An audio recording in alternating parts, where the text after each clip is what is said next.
तुम्हाला आश्वासित करतो, तुमच्या मनात शंका ठेवू नका.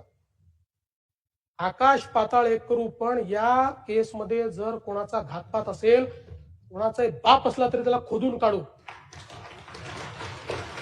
सहन नाही करणार. कदाचित तुमच्या तीव्रतेपेक्षा माझी तीव्रता कमी असू शकते, पण इतकी बोथट नाही आहे की अजितदादांच्या केसमध्ये कोणी कॉन्स्पिरसी करेल आणि आम्ही त्याला सोडून देऊ, त्याचा मुर्दाही खणून काढू, एवढं तुम्हाला मी आश्वस्त करतो. आणि पुन्हा सांगतो, तुम्ही जे प्रयत्न करतात माझं समर्थन आहे, मी त्याच्या विरोधात नाही आहे. फक्त हे प्रयत्न करत असताना माझी तुम्हाला विनंती आहे, तुम्ही तरुण आहात, इतरांची तीव्रता कमी आहे असं तुम्ही समजू नका. कदाचित तुमच्यामध्ये लिडरशिप आहे, तुम्ही समोर जाऊन करतात. काही असे असतील की ज्यांना मनातलं वाटतंय, पण ती लिडरशिप त्यांना दाखवता येत नाही किंवा त्यांच्यामध्ये ती कार्यपद्धती नाही आहे.